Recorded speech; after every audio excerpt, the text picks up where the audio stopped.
నమస్కారం. వినిపించే కథల ఆత్మీయ శ్రోతలకు వెంపటి కామేశ్వరరావు సాదర స్వాగతం. ఈనాటి 687వ వినిపించే కథ VK 687 శ్రీ పోరండ్ల సుధాకర్ గారి కథ ఆత్మహత్య చేసుకుందాం రండి. రచయిత శ్రీ పోరండ్ల సుధాకర్ గారు పోలీసు డిపార్ట్మెంటులో సేవలు అందిస్తున్నారు. SSSRK కలం పేరుతో రచనలు చేస్తున్నారు.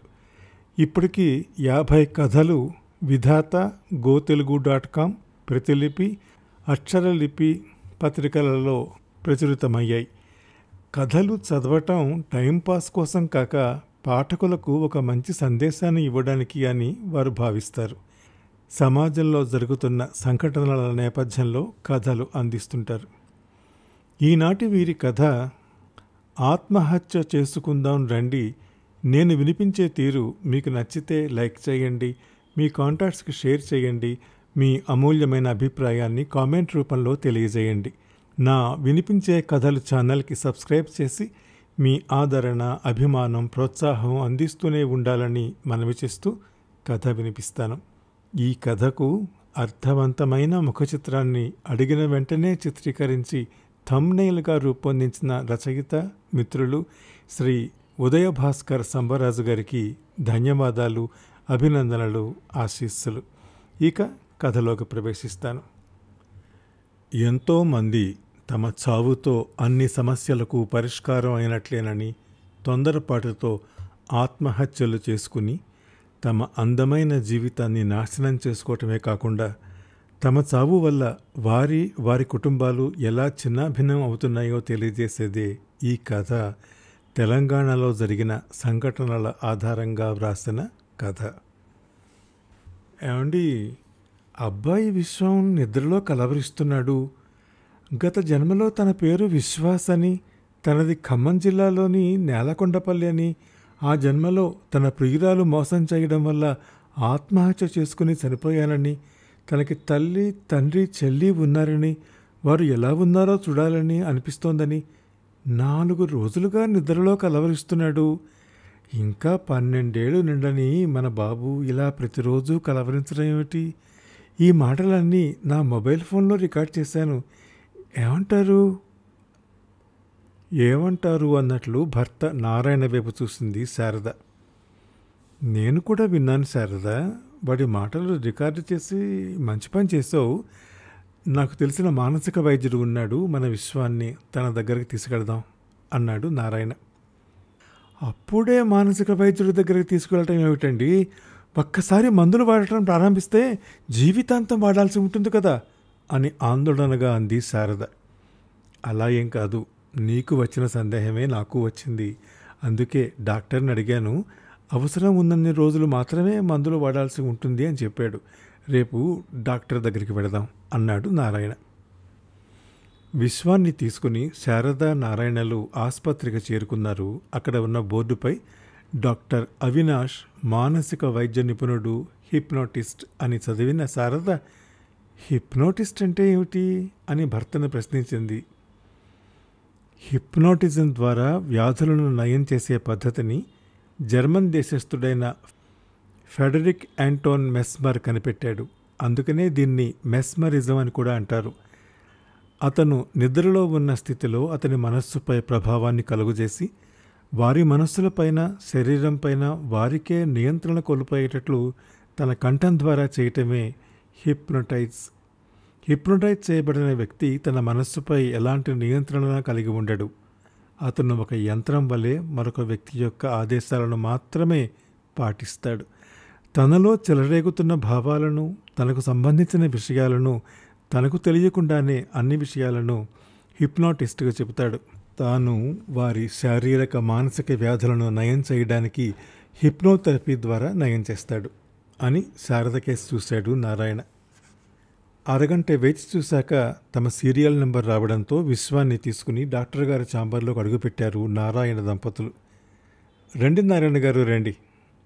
అసిస్టెంట్ వ్రాసి ఇచ్చిన ప్రిస్క్రిప్షన్ చూసి, ఏంటి బాబు సమస్య అని ప్రశ్నించాడు డాక్టర్ అవినాష్. బాబు నిద్రలో ఏదో కలవరిస్తున్నాడు. మేము రికార్డు చేసిన మాటలు వినండి సార్ అని మొబైల్ ఆన్ చేశాడు నారాయణ. నా పేరు విశ్వాస్. నాది ఖమ్మం జిల్లా నేలకొండపల్లి గ్రామం కదా. నేను ఇక్కడ ఉన్నానేమిటి? నన్ను విశ్వం అని పిలుస్తున్నారెందుకు? అదే రికార్డు 2 సార్లు డాక్టర్ విన్నాక రికార్డింగ్ ఆఫ్ చేసి, ఈ మాట ప్రతిరోజు నిద్రపోయాక పదే పదే పలవరిస్తున్నాడు సార్. 4 రోజులుగా ఇదే తంతు. మాకు భయం వేసి వచ్చాం అన్నాడు నారాయణ. నేను బాబుతో పర్సనల్గా మాట్లాడతాను. అవసరం అయితే తనని హిప్నోటైజ్ చేసి కనుక్కుంటాను. మీరు బాబుని నా వద్ద వదిలేసి కాసేపు బయట కూర్చోండి అని చెప్పాడు డాక్టర్. విశ్వాన్ని హాస్పిటల్ బెడ్ పైన పడుకోబెట్టి, విశ్వం నా వైపు చూడు, నీకు నిద్ర వస్తోంది, గాఢ నిద్రలోకి వెడుతున్నావు అని 10 నిమిషాలు ప్రయత్నించాక గాఢ నిద్రలోకి జారుకున్నాడు విశ్వం. నా మాట వినిపిస్తోందా అన్నాడు డాక్టర్. అన్నాడు విశ్వం. నీ పేరేమిటి అని ప్రశ్నించాడు డాక్టర్. నా పేరు విశ్వం కాదు విశ్వాస్ అన్నాడు విశ్వం. అదేమిటి 2 పేర్లు చెబుతున్నావు? నీ పేరు విశ్వం కదా, విశ్వాస్ అంటున్నావేంటి? విశ్వాస్ గూర్చి నీకు ఏం తెలుసు? నీకు తెలిసిందంతా చెప్పు అన్నాడు డాక్టర్. విశ్వాస్ నేనే విశ్వాస్. నేను చనిపోయాను. లేదు 15 సంవత్సరాల క్రితం ఆత్మహత్య చేసుకున్నాను. ఏడుపు గొంతుతో అన్నాడు విశ్వం. సరే, నీ పేరు విశ్వాస్, మరి ఎందుకు ఆత్మహత్య చేసుకున్నావు? ఆత్మహత్య చేసుకోవాల్సిన ఇబ్బంది ఏమిటి? ఆ అవసరం ఏమొచ్చింది? ఇటువంటి కేసు మరెప్పుడూ తారసపడకపోవడంతో ఉత్సుకత నిండిన కంఠంతో అన్నాడు డాక్టర్. మా నాన్నగారి పేరు సూర్యనారాయణ, అమ్మ పేరు జానకి, చెల్లెలి పేరు వెన్నెల. నేనంటే మా ఇంట్లో అందరికీ ఎంతో ప్రేమ. నాన్నకైతే మరీ ఎక్కువ. నన్నెవరేమన్నా తాను వారితో దెబ్బలాడేవాడు. నాన్న అడితి వ్యాపారం చేసేవాడు, అమ్మ గృహిణి. చెల్లెలంటే నాకు ప్రాణం. తాను ఎలా ఉందో ఇప్పుడు వెళ్ళి చూడాలనిపిస్తోంది అని ఏడవసాగాడు విశ్వాస్. విశ్వాస్, ఏడవద్దు. నేను నిన్ను మీ చెల్లెల దగ్గరికి, మీ అమ్మ నాన్న దగ్గరికి తీసుకుపెడతాను కదా. ఇంకా చెప్పు, ఏం జరిగింది అని ఆతృతగా ప్రశ్నించాడు డాక్టర్. పిడికిలి బిగిస్తుండగా, అమూల్య తాను నా లవర్. నేను డిగ్రీ ఫైనల్ ఇయర్లో ఉండగా తాను మా కాలేజీలో డిగ్రీ 2వ సంవత్సరంలో చేరింది. తాను పసిమి ఛాయతో, గుండ్రటి మొహంతో, చక్కటి పలువరసతో, ఒక్కసారి చూస్తే మళ్ళీ తిరిగి చూడాలనిపించే అందం తనది. నేను చిన్నప్పటి నుంచి ప్రతి క్లాసులో ఫస్ట్ వచ్చేవాణ్ణి. తానే నన్ను పరిచయం చేసుకుంది. తాను మ్యాథ్స్లో వీక్. నేను ఖాళీగా ఉన్నప్పుడు లెక్కలు చెప్పించుకునేది. అప్పుడప్పుడు బయట తిరిగేవాళ్ళం. సినిమాలకి, షికార్లకి కూడా వెళ్ళేవాళ్ళం. ఒకరోజు మేము పార్కులో కూర్చున్నాక, ప్రేమిస్తున్నావా నన్ను విశ్వాస్ అంది అమూల్య. ప్రతి క్షణం నీ వెంటే ఉండాలనిపిస్తోంది. ఎప్పుడు నిన్ను చూస్తూ ఉండాలనిపిస్తుంది. అలాగే నిన్ను చూస్తూనే నీ ఒళ్ళో చనిపోవాలనిపిస్తోంది. ఇది ప్రేమేనా? ఏమో నాకు తెలియదు అన్నా నేను. అలా అనకు. నీవంటే నాకు ప్రాణం. నీవు లేకుండా నేను లేనురా అంటూ నన్ను దగ్గరకు తీసుకుని పెదాలపై గాఢంగా ముద్దు పెట్టుకుంది అమూల్య. ఆనాటి నుంచి నాకు ఎప్పుడూ అమూల్య ధ్యాసే. కన్ను మూసినా తెరిచినా తానే కనిపించేది. ఫైనల్ ఇయర్ ఎగ్జామ్స్ అయిపోయాయి. కాలేజీకి సెలవులు ఇచ్చారు. తనని వదలలేక వారి ఊరు బస్ ఎక్కించాను. డిగ్రీ రిజల్ట్స్ వచ్చాయి. నేను అతి తక్కువ మార్కులతో పాస్ అయ్యాను. నాకెందులోనూ పీజీ సీట్ రాలేదు. కాలేజీ దగ్గరలో కంప్యూటర్ కోర్సులో జాయిన్ అయ్యాను. అమూల్యను చూడకుండా ఉండలేక తనను చూడడానికి ప్రతిరోజు తాను వచ్చే సమయానికి బస్ స్టాప్లో ఉండేవాడిని. తనతో మాట్లాడాలని ఎంతగా ప్రయత్నించినా నాతో మాట్లాడేది కాదు. 6 నెలలు గడిచిపోయాయి. దయచేసి ఒక్కసారి పార్కుకు రా, నీతో మాట్లాడాలి, మళ్ళీ ఎప్పుడూ కలవడానికి ప్రయత్నించను అని బతిమాలుకుంటే తాను ఆ రోజు పార్కుకు వచ్చింది. తాను రాగానే నేను ఐ లవ్ యూ అని చెప్పాను. నేను నిన్ను ప్రేమిస్తున్నాను అని ఎప్పుడైనా చెప్పానా అని చాచి నా చెంపపై ఒకటి కొట్టింది. ఎప్పుడు ఎవరితోనూ దెబ్బ పడను నేను చెంప దెబ్బ తినేసరికి కళ్ళల్లో నీళ్లు ఉవ్వెత్తునొచ్చాయి. జలజల కారుతున్న కన్నీటిని తుడుచుకోకుండానే అక్కడి నుంచి వేగంగా వచ్చాను. ఆ తర్వాత తెలిసింది తాను మరొకరితో తిరుగుతోందని. చాలాసార్లు వాళ్ళని చూశాను. వాళ్ళని ఏమనలేక నాలో నేనే కుమిలిపోయాను. నన్ను మోసం చేసిన తనని చంపేద్దామన్నంత కోపం వచ్చింది. కానీ నా ప్రేమలో నిజాయితీ అందుకు ఒప్పుకోలేదు. తాను ఎక్కడున్నా బాగుంటే చాలు అనుకున్నాను. తనని చూడకుండా ఉండలేను, చాటుమాటుగా చూస్తూ ఉండేవాణ్ణి. కానీ ఎన్నాళ్ళని ఇలా ఉండను, ఇక భరించలేను. అందుకే ఈ భూమి మీద నుండి సెలవు తీసుకుందామని నిశ్చయించుకున్నాను. నాన్నకు ఉత్తరం రాయటం ప్రారంభించాను. ప్రియాతి ప్రియమైన నాన్నగారికి, మీ పాదపద్మాలకి మీ విశ్వాస్ నమస్కరించి వ్రాయనది. నాన్న, వెడుతున్న జీవితంలో ఓడిపోయాను. నాకు మిమ్మల్ని విడిచి వెళ్ళాలని లేదు, కానీ వెళ్ళాలి. అమ్మని జాగ్రత్తగా చూసుకో. తనకు ఆరోగ్యం బాగుండదు. తాను ఎక్కువగా మన గురించి ఆలోచిస్తూ తన ఆరోగ్యాన్ని పట్టించుకోదు. నేను లేను అని దిగులు చెందకండి. ఎల్లప్పుడూ మీ చిరునవ్వులో నే ఉంటాను.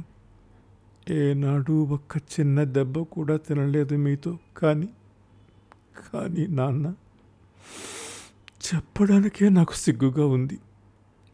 నేను వెడుతున్నానని ఏడవకు. నాన్న, నువ్వు చాలా ధైర్యవంతుడివి. అందుకే నీకే ఉత్తరం రాస్తున్నా. నాన్న, నాకు చావాలని లేదు నాన్న.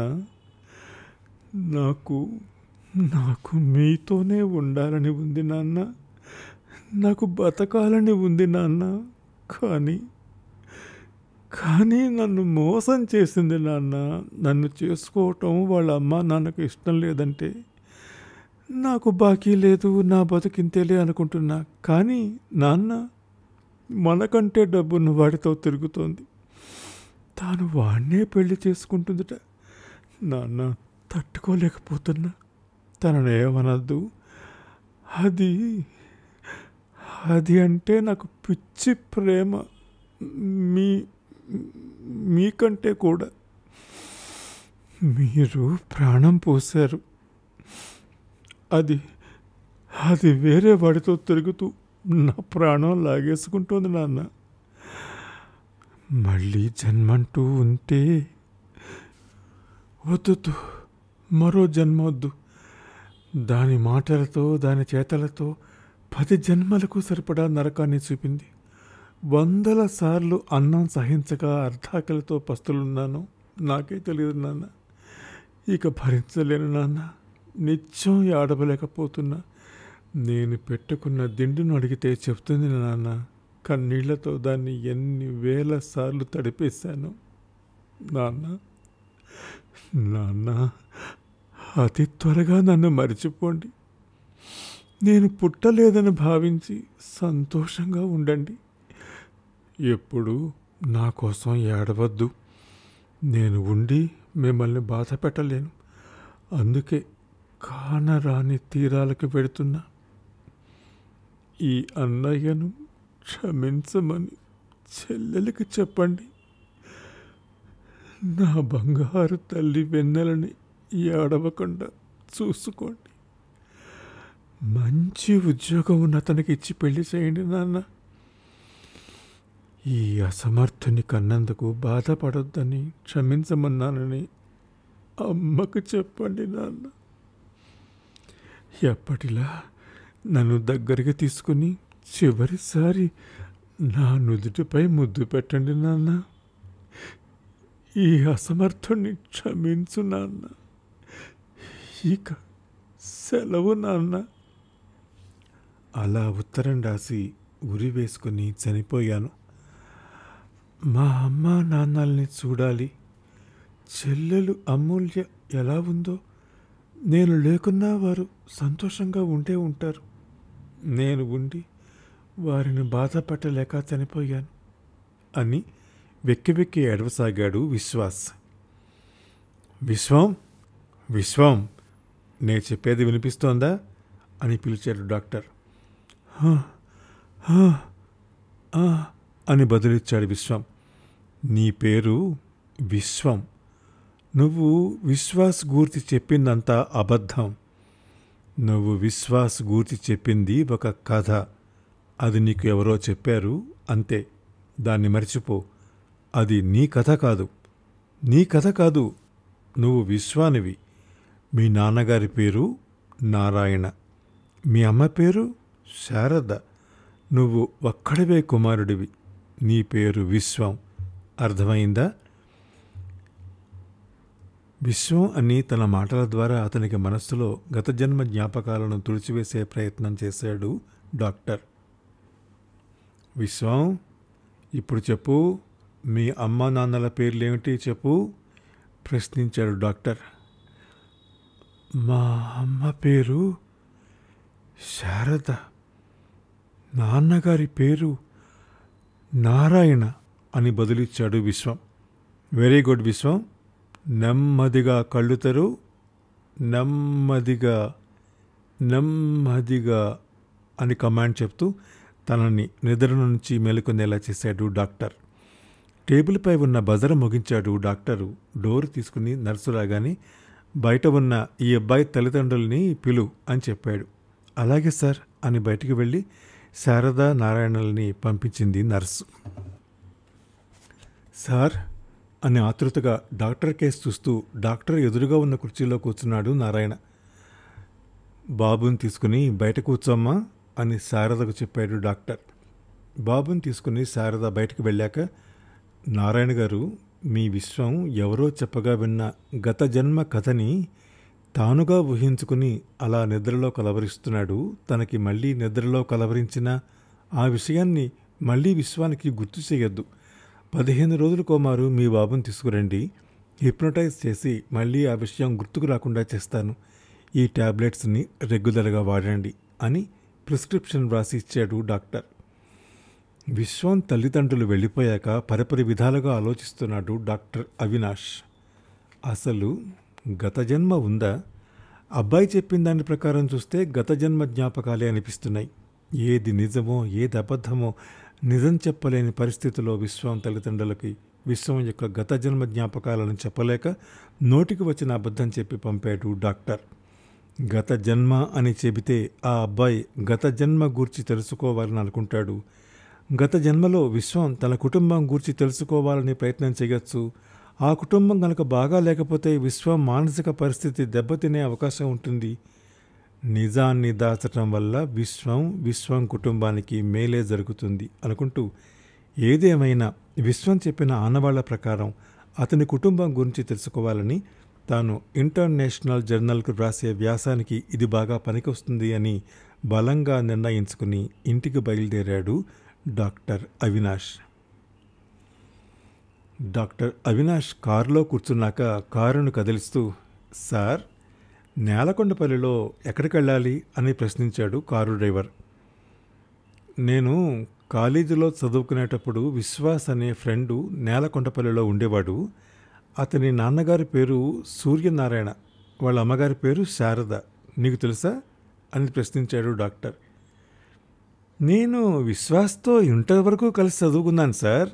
నాకంత క్లోజ్ కాకపోయినా నాకు తాను తెలుసు. పాపం ఎవరో అమ్మాయి మోసం చేసిందని తాను ఊరేసుకుని చనిపోయాడు. బాగా బతికిన కుటుంబం సార్. వాళ్ళ నాన్న అడితి వ్యాపారం చేసేవాడు. విశ్వాస్ చనిపోయాక దినకర్మ రోజు హిందూ సంప్రదాయ ప్రకారం విశ్వాస్ నాన్న సూర్యనారాయణ గుండె లవసేలా ఏడుస్తూ విశ్వాస్ ఎముకలు తీస్తుండగా అక్కడే గుండె నొప్పితో విలవిలలాడుతూ విశ్వాస్ను కాల్చి బూడిద చేసిన స్థలంలోనే మరణించాడు సార్ అంటూ కారుకి ఎదురుగా పశువులు అడ్డు రావడంతో సడన్ బ్రేక్తో కారు ఆపాడు డ్రైవర్. హా అని నోరు తెరిచి ఆ తర్వాత ఏమైంది అని ఆతృతను అణుచుకోలేక ప్రశ్నించాడు డాక్టర్. కారుని నెమ్మదిగా నడుపుతూ సూర్యనారాయణ భాగస్వాములు వ్యాపారంలో మోసం చేశారు. ఆఖరికి వారుంటున్న ఇంటిని సైతం వదల్లేదు. ఇంటిని స్వాధీనం చేసుకుని ఆ కుటుంబాన్ని బయటికి గంటేశారు దుర్మార్గులు. చేతికి వస్తాడనుకున్న కొడుకు భర్త 10 రోజుల తేడాతో మరణించడంతో విశ్వాస తల్లి పిచ్చిదయ్యింది. తాను ఏం మాట్లాడదు. మౌనంగా ఎప్పుడూ ఏడుస్తూనే ఉంటుంది. కొడుకు భర్త వస్తారని ఎప్పుడూ వాకిట్లో కూర్చుని చూస్తూ ఉంటుంది. అన్నం తిను అని ఎంత చెప్పినా తినదు. భర్త కొడుకు వచ్చాక తింటాను అంటుంది. బలవంతంగా కొన్ని పాలు తాగుతుంది తప్ప ఇప్పటి వరకు ఒక్క మెతుకు ముట్టలేదు ఆ పిచ్చి తల్లి అని నిట్టూర్చాడు డ్రైవర్. విశ్వాస్కి ఒక చెల్లెలుండాలి కదా, తానెక్కడుంది అని ప్రశ్నించాడు డాక్టర్. అవునవును, విశ్వాస్ చెల్లెల పేరు వెన్నెల. పేరు తగ్గ అందం తనది. చాలా మంచి అమ్మాయి. తల్లి పిచ్చిదైపోయింది. దగ్గర వారెవరూ చేరదీయలేదు. ఓ భూస్వామి దయతలచి గొడ్ల చావుడివ్వగా అందులో ఉండేవాళ్ళు. ఏం చేయాలో తెలియని పరిస్థితిలో పొట్ట నింపుకోవడానికి తాను పక్కనే ఉన్న ఖమ్మంలోని పత్తి మిల్లులోకి పనికి వెళ్ళేది. తల్లి బిడ్డలు ఇద్దరూ చిక్కి శల్యమైపోయారు. వెన్నెల నాన్న ఉన్నప్పుడు కాళ్ళు కింద పెట్టకుండా ఎంతో గారాభంగా పెంచాడు తన్ని. ప్రతి ఒక్కరూ తనని అదో రకంగా చూసేవారు. వారి మాటలు వినలేక ఒక్కొక్కసారి పనికి వెళ్ళేది కాదు. విశ్వాస్ చనిపోకపోతే వారి పరిస్థితి ఎంతో ఉన్నతంగా ఉండేది. వాడు చనిపోయి అందరి జీవితాల్ని నట్టింట్లో ముంచాడు. ఒకరోజు మా బావమరిది తాను ఆటో నడుపుతాడు. వాడు వెన్నెల్ని కట్నం లేకుండా పెళ్లి చేసుకుంటా అన్నాడు. నాకు సంతోషం వేసింది. వెంటనే నా భార్యను తీసుకెళ్ళి వెన్నెలతో మాట్లాడాను. గత్యంతరం లేక సీనుగాడిని పెళ్లి చేసుకోవడానికి ఒప్పుకుంది వెన్నెల. ఏ గొప్పింటికో కోడలయ్యే పిల్ల. మా ఆటో సీనుగాడికి పెళ్ళమైంది సార్ అన్నాడు డ్రైవర్. అవును, నీ పేరేమిటి? డ్రైవర్ని ఉద్దేశించి ప్రశ్నించాడు డాక్టర్. నా పేరు కుమార్ అని బదిలిచ్చాడు ఆ డ్రైవర్. నా పేరు అవినాష్. నేను డాక్టర్ని. మాది హైదరాబాద్. వెన్నెల్ని మీ బామ్మర్దికిచ్చి మంచి పని చేసావు. లేకపోతే ఆ అమ్మాయి ఎన్నో ఇబ్బందులు పడేది. బాగుంటే ఏడుస్తారు, చెడితే నవ్వుతారు. ఈ లోకం తీరే అంతా. సరే కానీ మీ బావమరిది ఇంటికి తీసుకెళ్ళు, నేను వాళ్ళని ఒకసారి చూడాలి అన్నాడు డాక్టర్. సరే సార్ అని కారు నడపటంలో నిమగ్నమయ్యాడు డ్రైవర్. సార్ సార్ అని గట్టిగా పిలిచాడు డ్రైవర్. ఏదో ఆలోచనలో ఉండి కళ్ళు మూసుకున్న అవినాష్ అని కళ్ళు తెరిచాడు. సార్, మా బామ్మర్ది ఇంటికి వచ్చాం, దిగండి సార్ అన్నాడు డ్రైవర్.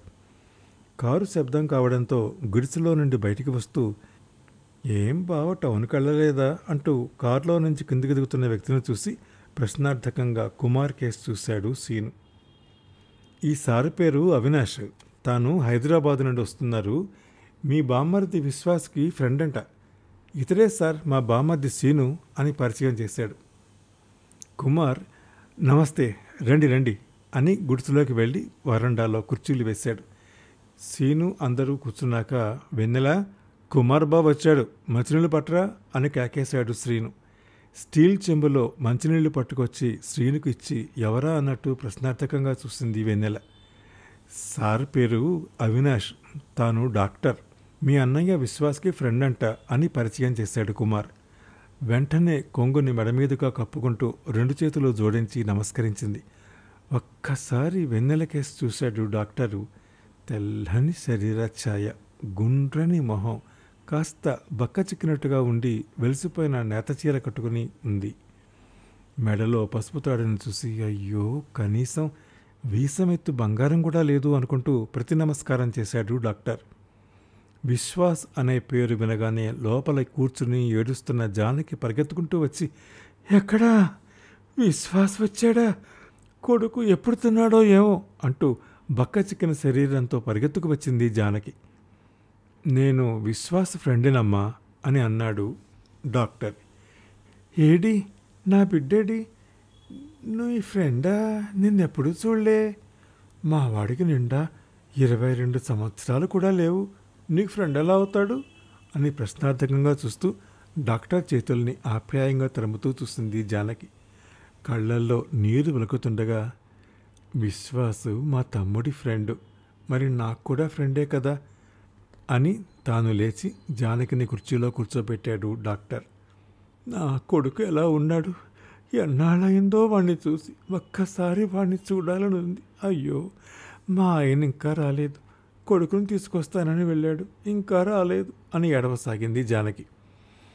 జానకి తలపై చేతులు వేసి దగ్గరకు తీసుకుని కొద్దిసేపు ఎడవనిచ్చి, నేను విశ్వాసం తీసుకువస్తా కదా అమ్మా అని అనునయిస్తూ జానకి పల్స్ చెక్ చేసి కన్నురెప్పలను చూసి పాకెట్లో ఉన్న కాగితం తీసి మందులు వ్రాసి, ఈ మందులు వాడించండి, కాగితం తీసి సీనికిచ్చి, ఈ మందులు అయిపోయాక ఖమ్మంలో నా ఫ్రెండ్ డాక్టర్ రాము ఉన్నాడు, తనకు చూపించండి, తాను ఉచితంగా మందులు ఇస్తాడు, నేను తనకి చెప్తాను, ఇదిగోండి నా మొబైల్ నెంబరు, ఎప్పుడు ఏ అవసరం వచ్చినా నాకు ఫోన్ చేయండి అని విజిటింగ్ కార్డు ఇచ్చి పర్సులో నుండి చేతికి వచ్చిన డబ్బుల్ని తీసి సీన్ చేతిలో పెట్టాడు డాక్టర్. డబ్బులు వద్దు సార్, అన్నయ్య నాన్నగారు పోయాక ఇంత ఆప్యాయంగా వచ్చి మాట్లాడిన వారు లేరు, మీరు రావటమే గొప్ప, అది చాలు సార్. అదేంటమ్మా, నేను నీ అన్నయ్యనే అనుకోరాదా అని కంటి నుండి వస్తున్న నీటిని కర్చీఫ్తో తుడుచుకుంటూ కారెక్కి కూర్చున్నాడు అవినాష్. కారుని ముందుకు కదిలించాడు కుమార్. కారు వేగంగా వెళ్తుండగా, విశ్వాస్ ప్రేమించిన అమూల్య ఎక్కడ ఉంది? తాను ఎవరిని పెళ్లి చేసుకుంది? తాను క్షేమంగా సంతోషంగా ఉందా అని ప్రశ్నించాడు డాక్టర్. తాను ఎవరినైతే ప్రేమిస్తున్నా అని విశ్వాసం తిరస్కరించిందో వాడు తనను మోసం చేశాట. ఇక మింగలేక కక్కలేక తల్లిదండ్రులు చెప్పిన సంబంధం చేసుకుంది. తన పరిస్థితి కూడా బాలేదని, రెంటికి చెడ్డ రేవళ్ళ అయిందని ఆమె ఫ్రెండ్స్ అనుకుంటూ ఉంటే విన్నాను సార్ అన్నాడు కుమార్. తాను లేకపోయినా తన కుటుంబం బాగుంటుందని, అమూల్యను ప్రేమించి మోసపోయి తను ఆత్మహత్య చేసుకుని విశ్వాస్ ఎంత తలుపు తక్కువ పనిచేశాడు. తాను ఒక్కడు చనిపోతే ఏమవుతుంది, మా అంటే 10 రోజులు ఏడ్చి మర్చిపోతారనుకున్నాడు. విశ్వాసు ఒక్కడి చావు మొత్తం కుటుంబాన్ని చిన్నాభిన్నం చేసి కుటుంబాన్ని నాశనం చేసింది. తండ్రి చనిపోయాడు, వ్యాపారంలో నమ్మిన స్నేహితులు బంధువులు మోసం చేశారు, తల్లి పిచ్చిదయింది, నా అనుకునేవారు ఎవరూ చేరదీయలేదు, చెల్లెలు అతి పేదరికంలో మగ్గుతోంది. దీనికంతటికీ కారణం ఎవరు?